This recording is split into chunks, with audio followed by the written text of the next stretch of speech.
আজকে আমরা শুরু করতে যাচ্ছি অষ্টম শ্রেণীর পরিবেশ ও ইতিহাস অর্থাৎ ইতিহাস সাবজেক্ট নিয়ে আলোচনা। দেখো, আমরা এর আগে 1 থেকে শুরু করে পার্ট 7 পর্যন্ত করেছি। তো এই পার্টগুলোর থেকে বেছে বেছে নিয়ে পার্ট 3 থেকে কিছু, 4 থেকে কিছু, 5 থেকে কিছু, এরকম করে সবগুলো পার্ট থেকে কিছু কিছু করে নিয়ে এবং সম্পূর্ণ নতুন কয়েকটা প্রশ্ন জুড়ে আমাদের প্রত্যেকটা সাবজেক্টের উপর একটা 50 নম্বরের প্রশ্ন তৈরি করেছে। এটাকে বলা হচ্ছে কম্পাইলেশন। দেখো, তো আমরা যদি এটা করে ফেলি তাহলে কিন্তু আশা করি এরপরে আর কোনো রকম মডেল অ্যাক্টিভিটি টাস্ক দেবে না। এটাই হচ্ছে শেষ মডেল অ্যাক্টিভিটি টাস্ক। তো আমরা এটাকে একদমই অবহেলা করব না। যার শেষ ভালো তার সব ভালো, আমরা প্রত্যেকেই জানি। আমরা এটাকে খুব গুরুত্ব সহকারে, যত্ন সহকারে লেখার চেষ্টা করব, সমাধানগুলো করার চেষ্টা করব। এই ভিডিওটা সম্পূর্ণভাবে বুঝতে হলে একদম তোমরা অধৈর্য হবে না, সম্পূর্ণ দেখো, তাহলেই আশা করি তোমরা সব কিছুর অ্যান্সার সঠিকভাবে পেয়ে যাবে। এবারে তোমরা এখানে দেখে নাও, প্রথমেই কি রয়েছে, ক স্তম্ভের সঙ্গে খ স্তম্ভ মেলাও। তো ক স্তম্ভের মধ্যে কি বলেছে, তো মিল, এটা পরে আমি তোমাদের সময় নষ্ট করছি না, তোমরা মিলটাকে আমি তোমাদের স্ক্রিনের উপরে দেখিয়ে দিচ্ছি, তোমরা দেখে নাও। এটাই হচ্ছে উত্তর। ক স্তম্ভ এবং খ স্তম্ভের সঙ্গে মিলটা তোমরা দেখে নাও। 1 নম্বরে বলেছে আব ও আব, এটার সঙ্গে কার মিল, ঘ নাম্বার অপশনে যেটা আছে বেআইনি কর সেটার মিল। তাহলে আমরা করব কি, উত্তরের সময় এর পাশাপাশি ঘ নাম্বার দিয়ে আমরা লিখে দেব। সাহুকার, ক নাম্বারে যেটা ছিল মহাজন, সেটা হবে এটার খ স্তম্ভের সঙ্গে মিল। দাদন, দাদন কথার অর্থ হচ্ছে অগ্রিম অর্থ। তো 1-3 সঙ্গে মিল কার, খ নাম্বারে অপশানে আগে যেটা ছিল সেটার হচ্ছে মিল। তাই 1-3 সঙ্গে আমরা সোজাসুজি করে খ নাম্বার লিখে অগ্রিম অর্থ কথাটা লিখে দিলাম। এবার 4 নাম্বার রায়ত, এর সঙ্গে মিল হচ্ছে গ নাম্বার অপশান অর্থাৎ কৃষকের। আশা করি তোমরা বুঝতে পেরেছো। এবারে আমরা এরকম করে সহজভাবে দেখে নেব পরেরটা। এবারে তোমরা দেখে নাও 2-এর মধ্যে কি বলেছে। সঠিক তথ্য দিয়ে নিচের ছকটি পূরণ করো। এখানে দেখো বিদ্রোহর নামগুলো এখানে পরপর দেওয়া আছে, নীল বিদ্রোহ, বারাসাত বিদ্রোহ। তারপরে মাঝখানের যে ঘরটা আছে এখানে বলা আছে একজন নেতার নাম, অর্থাৎ নীল বিদ্রোহের একজন নেতার নাম এখানে আমাদের লিখতে হবে। এরপরে তার একদম শেষের মধ্যে বলেছে কি কারণ, অর্থাৎ এই নীল বিদ্রোহ হওয়াটার কারণ কি সেটা আমাদের এখানে লিখতে হবে, যে কোনো একটা কারণ। এই ছকটা পূরণ করার জন্য আমাদের রয়েছে 8 নম্বর। আমরা কোনো রকম আর কথা না বলে চলো দেখে নেই এই 8 নম্বরের সমাধান। নাও, প্রথমে বিদ্রোহের মধ্যে কি ছিল, নীল বিদ্রোহ। তো আমরা এই নীল বিদ্রোহের একজন নেতার নাম আমাদের লিখতে হবে বলেছে। তো একজন নেতার নাম কি, নেতার নাম হচ্ছে বিষ্ণুচরণ বিশ্বাস। এটা হচ্ছে নীল বিদ্রোহের একজন নেতার নাম।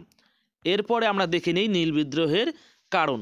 নীল বিদ্রোহের কারণ তো অনেকগুলো রয়েছে, কিন্তু আমাদের লিখতে হবে যে কোনো একটি কারণ। তো আমরা দেখে নেব এই নীল বিদ্রোহের একটি কারণ। নীল বিদ্রোহের একটি কারণ হচ্ছে নীলকর কোনো নীল চাষিকেই ন্যায্য মূল্য দিত না, অর্থাৎ নীল যারা চাষ করত তাদের ন্যায্য মূল্য দেওয়া হতো না, তাই বিদ্রোহ হয়েছে। একটাই কিন্তু কারণ না, কারণ অনেকগুলো আছে, তোমরা চাইলে অন্য কোনো কারণও লিখে দিতে পারো। এবারে তোমরা দেখে নাও, আমরা পরের বিদ্রোহটা দেখব। পরের বিদ্রোহ হচ্ছে বারাসাত বিদ্রোহ। এবার এই বারাসাত বিদ্রোহের একজন নেতার নাম কি, মীর নিসার আলী, যাকে আমরা বলি তিতুমির। তোমরা তিতুমিরও লিখতে পারো, মীর নিসার আলীও লিখতে পারো, অথবা এরকম করে মীর নিসার আলী লিখার পরে ব্যাকেটের মধ্যে তিতুমিরও দিতে পারো। এরপরে এটার কারণ কি, এটার কারণ হচ্ছে ব্রিটিশদের অত্যাচার। সাঁওতাল বিদ্রোহের একজন নেতার নাম, দেখো এখানে সিধু কানহু লেখা আছে, এটা আশা করি প্রত্যেকেই জানো। এরপরে এটার কারণ কি, বহিরাগত মহাজনদের অত্যাচার। আমি আবারও বলছি, কারণ কিন্তু কোনো বিদ্রোহই একটা কোনো কারণের জন্য হয় না, অনেকগুলো কারণ রয়েছে এখানে, যেমন বেচারাম কেনারাম পাল্লার ব্যাপার রয়েছে, গাছের ব্যাপারটা রয়েছে, সাথে সাথে এটাও রয়েছে যে বহিরাগত মহাজনদের অত্যাচার, যে কোনো একটা কারণ। তো এটা তোমরা কারণটা লিখে দেবে। এরপরে দেখো মুন্ডা বিদ্রোহ। এই বিদ্রোহের নেতার নাম কি, নেতার নাম হচ্ছে বিরসা মুন্ডা, এবং কারণ কি একটা আমাদের কারণ লিখে দেব আমরা, জমিদার, মহাজন, খ্রিস্টান মিশনারি ও ঔপনিবেশিক সরকারের অত্যাচার। এখানে এভাবেই তোমরা লিখে দিতে পারো, লিখে দিলে একসঙ্গেই অনেকগুলো কারণও লিখে দেওয়ার মতো করেই হয়ে যাবে, বেস্ট হবে। দেখো, আমরা 8 নম্বরের এই প্রশ্নপত্রের সমাধানটি খুব কিন্তু ইজিলিভাবে করলাম। যদি ভালো লেগে থাকে প্লিজ একটা করে সবাই লাইক করে দিও, নতুন হলে চ্যানেলটিকে সাবস্ক্রাইব করে পাশে থাকা বেল আইকনটি প্রেস করে দিও, যদি পরের ভিডিওগুলি তুমি মিস না করতে চাও, এরকম করে ইজিলি করতে চাও। তাহলে চলো শুরু করা যাক। এবার আমরা দেখে নিই আমাদের পরের প্রশ্নগুলো। এবারে দেখো এখানে কি বলেছে 3 নম্বরে, 3 নম্বরে আমাদের বলা হয়েছে সত্য মিথ্যা নির্ণয় করো। সত্য হলে সত্য, মিথ্যা হলে মিথ্যা। তাহলে এবারে দেখে নাও 3-এর 1 নম্বরে কি বলেছে। 1876 খ্রিস্টাব্দে লর্ড নর্থব্রুক জারি করেন নাট্যাভিয়ান নিয়ন্ত্রণ আইন। এটা হয়ে যাবে আমাদের সত্য। তোমরা এর পাশে লিখে দিবে সত্য। এরপরে দেখে নাও 3-এর 2 নাম্বারটা কি বলেছে। 1905 খ্রিস্টাব্দের 16ই অক্টোবর বাংলা বিভাজনের পরিকল্পনা বাস্তবায়িত করা হয়। বলেছে 1905 খ্রিস্টাব্দে আমরা জানি বঙ্গভঙ্গ হয়, তা সেটা 16ই অক্টোবর পরিকল্পনাটা বাস্তবায়িত হয়েছে। এখানে ডেটটা দিয়েছে 16ই অক্টোবর। এটা ঠিক কি ভুল, এটা হয়ে যাবে আমাদের সত্য। আশা করি তোমরা ভালো করেই দেখতে পাচ্ছ। এবারে তোমরা দেখে নাও 3-এর 3 নাম্বারটা বলেছে পাঞ্জাবে লালা লাজপত রায় এর নেতৃত্বে শিবাজি উৎসব চালু হয়। দেখো এটা আমাদের মিথ্যা হয়ে যাবে, এটা কিন্তু লালা লাজপত রায় শুরু করেননি। এরপরে 3-এর 4 নাম্বারটা তোমরা দেখে নাও। সাঁওতালরা ঔপনিবেশিক শাসকের শোষণের বিরুদ্ধে বিদ্রোহ করেছিল।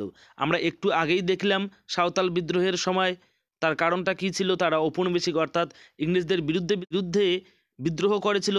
এখানেও তাই বলেছে, তাহলে কি অবশ্যই এটা ঠিক। তাহলে আমাদের 3-এর 4 নাম্বারটাও হয়ে গেল ঠিক। এবারে আমরা দেখে নেব 4 নাম্বারে কি বলেছে। সঠিক শব্দ বেছে নিয়ে শূন্যস্থান পূরণ করো। সঠিক শব্দ আমাদের বেছে নিয়ে শূন্যস্থান পূরণ করতে হবে। এখানে আমাদের পাশেই অপশন দেওয়া আছে, সেগুলোর মধ্যে কোনটা হবে সেটা আমাদের বসাতে হবে। 4-এর 1 নম্বরে দেখো কি বলেছে। 1717 খ্রিস্টাব্দে ড্যাশকে বাংলার নাজিম পদ দেওয়া হয়।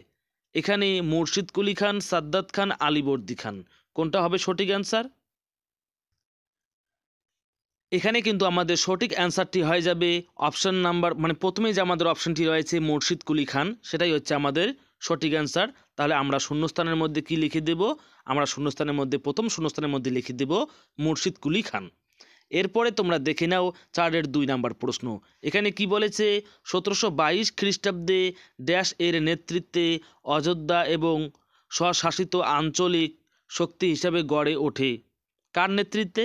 নিজাম উল মুলক, সাদ্দাত খান, সফদরজং। এখানে কিন্তু আমাদের সঠিক অ্যান্সারটি হয়ে যাবে সাদ্দাত খান। সাদ্দাত খানের নেতৃত্বে এটা হয়েছিল। এবারে তোমরা দেখে নাও 4-এর 3 নম্বর প্রশ্ন। 1724 খ্রিস্টাব্দে হায়দ্রাবাদ রাজ্য প্রতিষ্ঠা করেন। কে হায়দ্রাবাদ রাজ্যটি প্রতিষ্ঠা করেন? ফখরুখ শিয়র, নিজাম উল মুলক, সাদ্দাত খান। এখানে আমাদের সঠিক অ্যান্সারটি হয়ে যাবে নিজাম উল মুলক। এবারে আমরা দেখে নেব আমাদের পরের প্রশ্ন, অর্থাৎ 4-এর 4 নম্বর প্রশ্ন। এখানে বলা হয়েছে 1878 খ্রিস্টাব্দে দেশীয় মুদ্রণ আইন জারি করেন। কে জারি করেন? Lord Liton, Lord Ripon, Lord Bentinck, Lord Canning. এখানে আমাদের সঠিক অ্যান্সার হয়ে যাবে লর্ড লিটন। তো আশা করি তোমরা প্রত্যেকেই বুঝতে পেরেছো। এবারে দেখে নাও পাশের মধ্যে কি বলেছে। 4-5টি বাক্যে উত্তর দাও। দেখো এখানে কিন্তু কত বাক্যে উত্তর দিতে হবে সেটা আমাদের বলেই দিয়েছে, 4-5টি বাক্যে। তো সেখানে 1টা 2টো কম বেশি হতে পারে, তাই বলে 4-5টা বলেছে, সেখানে 8, 9টা, 10টা, 12টা করা কখনোই আমাদের উচিত হবে না। পাশের 1 নম্বর প্রশ্নটা দেখো। কে কি উদ্দেশ্যে সিভিল সার্ভিস চালু করেন? আমরা এই প্রশ্নটির উত্তর চলো দেখে নেই। উত্তরটা তোমরা লিখে দেবে এরকম করে। ভারতে সিভিল সার্ভিস চালু করেন লর্ড কর্নওয়ালিস। সিভিল সার্ভিস চালু করার পিছনে লর্ড কর্নওয়ালিসের প্রধান উদ্দেশ্য ছিল প্রশাসনিক কাজের মানকে উন্নত ও দ্রুতগামী করা। উল্লেখ্য, রাজস্ব বিভাগের কর্মচারীদের দক্ষ করার জন্য ও সাধারণ কর্মচারীদের দুর্নীতি বন্ধ করাই ছিল উদ্দেশ্য। তোমরা এতটুকু লিখে দিলেই আশা করি যথেষ্ট। চলো এবারে আমরা দেখে নিই পরের প্রশ্নটি। পাশের 2 নম্বর প্রশ্নটি হচ্ছে ব্যাপটিস্ট মিশন শিক্ষার প্রসারে কেমন ভূমিকা পালন করেছিল? চলো আমরা দেখে নেই আমাদের এই প্রশ্নের উত্তর। উত্তরটি লিখে দিবে ব্যাপটিস্ট মিশনারি 1800 খ্রিস্টাব্দে উইলিয়াম ক্যারি, মার্সম্যান ও উইলিয়াম ওয়ার্ডের মিলিত প্রচেষ্টায় শ্রীরামপুরে প্রতিষ্ঠিত হয়। শিক্ষার প্রসারে ব্যাপটিস্ট মিশনের অনেক গুরুত্বপূর্ণ ভূমিকা রয়েছে। এই মিশনের প্রচেষ্টাতেই 126টি বিদ্যালয় ও প্রায় 10,000 ভারতীয় ছাত্র পাশ্চাত্য শিক্ষার সুযোগ পায়। এবারে চলো আমরা দেখে নেই পাশের 3 নম্বর প্রশ্নের প্রশ্নটি আগে দেখে নেই। পাশের 3 নম্বর প্রশ্নটি হচ্ছে পণ্ডিতা রামাবাই কেন স্মরণীয়? আমরা দেখে নেব আমাদের এই প্রশ্নের উত্তর। পণ্ডিতা রামাবাই একজন মহিলা অধিকারী ও শিক্ষাকর্মী, ভারতের নারীদের শিক্ষা ও মুক্তিদানের অগ্রদূত এবং একজন সমাজ সংস্কারক। তিনি প্রথম নারী যিনি কলকাতা বিশ্ববিদ্যালয় কর্তৃক পণ্ডিত এবং সরস্বতী উপাধিতে ভূষিত হন। তিনি 1889 সালের কংগ্রেস অধিবেশনে 10 জন মহিলা প্রতিনিধিদের মধ্যে একজন ছিলেন। 1890 সালের শেষ দিকে তিনি পুনে শহর থেকে 40 মাইল পূর্বে কেতগাঁও গ্রামে মুক্তি মিশন প্রতিষ্ঠা করেন। এসব কারণেই তিনি তোমরা লিখে দিবে আজও স্মরণীয় হয়ে আছেন। এবারে আমরা দেখে নেই পরের প্রশ্নটি। ইয়ং বেঙ্গল দলের দুটি সীমাবদ্ধতার উল্লেখ করো। উত্তর লিখে দেবে ইয়ং বেঙ্গল দলের দুটি সীমাবদ্ধতা হল, 1. ইয়ং বেঙ্গল দল শুধু হিন্দু সমাজের সংস্কার নিয়ে চিন্তা ভাবনায় ব্যস্ত ছিল। মুসলিম সমাজের সংস্কার নিয়ে এই গোষ্ঠীর সদস্যরা কোনো রকম চিন্তা ভাবনা করেননি।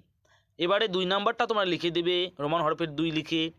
ইয়ং বেঙ্গল গোষ্ঠী দেশের দরিদ্র কৃষক ও শ্রমিকদের দুরবস্থা ও সমস্যা সম্পর্কে সম্পূর্ণ উদাসীন ছিলেন। আমাদের শেষ প্রশ্ন 5-এর, ইলবার্ট বিলকে নিয়ে কেন বিতর্কের সূচনা হয়েছিল? তোমরা উত্তর লিখে দেবে ভারতীয় বিচারকদের ইউরোপীয়দের বিচার করার অধিকার ছিল না। এই অসঙ্গতি দূর করতে গভর্নর জেনারেল লর্ড রিপনের আইনসভার সদস্য ইলবার্ট বিচার বিভাগীয় ক্ষেত্রে পরিবর্তন করার চেষ্টা করেন। তার প্রস্তাবিত একটি বিলে ভারতীয় বিচারকদের ইউরোপীয়দের বিচার করার অধিকার দেওয়া হয়। এর ফলে এই বিলের প্রতিবাদে ইউরোপীয়রা বিদ্রোহ ঘোষণা করে, ফলে ওই বিল প্রত্যাহার করা হয়। বিল প্রত্যাহার হলে ভারত সভার উদ্যোগে ভারতীয়রা আন্দোলন শুরু করেন। এভাবেই বিতর্কের মুখে পড়ে এবং বিতর্কিত হয় এই বিল। এবারে আমরা দেখে নেব আমাদের পরের প্রশ্নগুলো, অর্থাৎ 6-এর প্রশ্নগুলো বলে 8-10টি বাক্যে উত্তর দাও। চলো আমরা দেখে নেই 6-এর প্রথম প্রশ্নটি। 6-এর প্রথম প্রশ্নটি হচ্ছে, জমি জরিপ ও রাজস্ব নির্ণয়ের ক্ষেত্রে ঔপনিবেশিক প্রশাসন কি কি পদক্ষেপ নিয়েছিল? তোমরা উত্তরটা লিখে দিবে। উত্তর, নায়েব, নাজিম, আমিলদার ও সুপারভাইজার এসব গঠনই ছিল ভূমি রাজস্বের ভার কোম্পানির দখল করার প্রথম পদক্ষেপ। ঔপনিবেশিক শাসনের জমি জরিপ ও রাজস্ব আদায়ের পদক্ষেপগুলি হল 1 সালা, 5 সালা, 10 সালা ও চিরস্থায়ী বন্দোবস্ত এবং রায়তওয়ারি ও মহলওয়ারি বন্দোবস্ত বা ব্যবস্থা। তারপরে 5 সালা বন্দোবস্ত লিখে তোমরা পয়েন্ট করবে, কোলন দিবে, বন্দোবস্ত বা ব্যবস্থা তোমাদের খুশি। ওয়ারেন হেস্টিংস 1772 খ্রিস্টাব্দে 5 বছরের জন্য জমিদারদের মধ্যে জমি বন্টন করেন নির্দিষ্ট শুল্কের বিনিময়ে। সেই ব্যবস্থাই 5 সালা বন্দোবস্ত নামে পরিচিত। এখানেই কিন্তু আমাদের শেষ নয়, আমরা দেখে নেব পরের বাকি অংশটুকু। এই একই প্রশ্নের বাকি অংশটুকু রয়েছে, যেহেতু এখানে আমাদের নাম্বার বেশি, এই উত্তরগুলো একটু বড় করতে হবে। তারপরে তোমরা লিখে দেবে 1 সালা বন্দোবস্ত লিখে পয়েন্ট করে লিখবে 5 সালা বন্দোবস্তের সমস্যাগুলি দূর করতে আমিনি কমিশনের তত্ত্বের ভিত্তিতে ওয়ারেন হেস্টিংস 1 সালা বন্দোবস্ত চালু করেন। তারপরে তোমরা পয়েন্ট করবে 10 সালা বন্দোবস্ত। লর্ড কর্নওয়ালিস 1790 খ্রিস্টাব্দে বাংলা, বিহার ও উড়িষ্যার জমিদারদের সঙ্গে চুক্তি করে 10 বছরের জন্য জমি দেন। এই ব্যবস্থাই 10 সালা বন্দোবস্ত নামে পরিচিত। এরপরে তোমরা ইচ্ছা করলে চিরস্থায়ী বন্দোবস্তটা আলাদাভাবে লিখতে পারো, কিন্তু আমি এখানে সেটা করিনি, কারণ তাহলে বড় হয়ে যায়, এই জন্যে প্যারা করে দিয়েছি। এছাড়াও চিরদিনের জন্য জমিদারদের জমি প্রদানের মতো চিরস্থায়ী বন্দোবস্ত এবং বিশেষ মহল ও রায়তদের জমি প্রদানের মতো মহলওয়ারি ও রায়তওয়ারি ব্যবস্থাও ছিল বিশেষ উল্লেখযোগ্য। এর পরবর্তী ভিডিও তোমরা কোন টপিকের উপর আগে চাও অবশ্যই আমাকে কমেন্টের মাধ্যমে জানিয়ে দিও। পরবর্তী ভিডিওগুলো যদি মিস না করতে চাও, নতুন হলে কিন্তু অবশ্যই চ্যানেলটিকে সাবস্ক্রাইব করে পাশে থাকা বেল আইকনটি প্রেস করে দিও। আগেই করে থাকলে তোমাদের অসংখ্য ধন্যবাদ। সবাইকে বলছি সবাই একটা করে লাইক করে দিও প্লিজ। আর যারা এখনও টেলিগ্রাম গ্রুপে জয়েন করোনি, প্রত্যেকেই টেলিগ্রাম গ্রুপে জয়েন করে নাও, লিঙ্ক এই ভিডিওর ডেসক্রিপশন বক্সেই তোমরা পেয়ে যাবে। এবারে চলো আমরা দেখে নেই পরের প্রশ্ন, সম্পদের বহির্গমন বলতে কি বোঝো? দেখে নিই আমরা আমাদের 6-এর 2 নম্বর প্রশ্নের উত্তরটি। তোমরা উত্তরটিকে লিখে দেবে এরকম করে, সম্পদের বহির্গমন লিখে পয়েন্ট করে লিখবে পলাশী জয়ের পর কোম্পানি মধ্যভাগে বাংলা এবং ভারতের অন্যান্য প্রান্ত থেকে বিনা বাধায় বিপুল পরিমাণ অর্থ বিভিন্ন পণ্য ও উৎপাদিত দ্রব্য সামগ্রী ইংল্যান্ডে চালান করেছিল। এই ঘটনা ঐতিহাসিক ও সমালোচকদের মতে সম্পদের বহির্গমন বা অর্থনৈতিক নিষ্ক্রমণ নামে পরিচিত।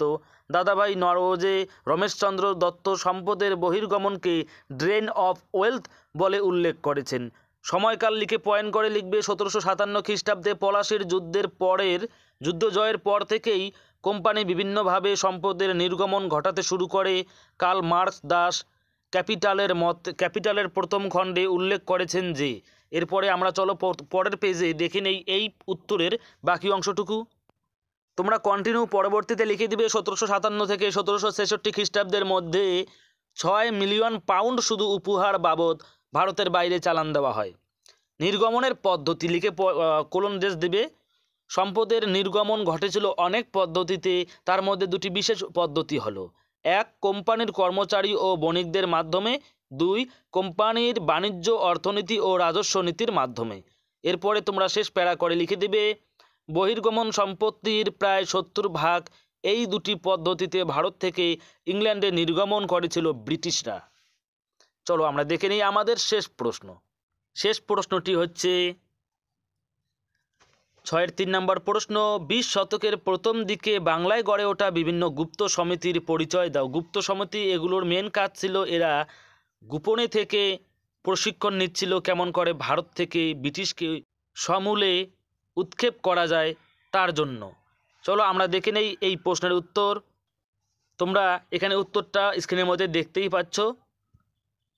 20 শতকের প্রথম দিকে বাংলায় গড়ে ওঠা বিভিন্ন গুপ্ত সমিতির মধ্যে উল্লেখযোগ্যগুলি হলো অনুশীলন দল শহরের প্রান্তভাগে ব্যায়ামের আখড়ার আড়ালে তাদের বিপ্লবী কাজকর্ম চালাতো। অন্যান্য গুপ্ত সমিতির মতোই অনুশীলন দলের উদ্দেশ্য ছিল সশস্ত্র বিপ্লবের মাধ্যমে ভারতকে বিদেশি শাসনমুক্ত করার।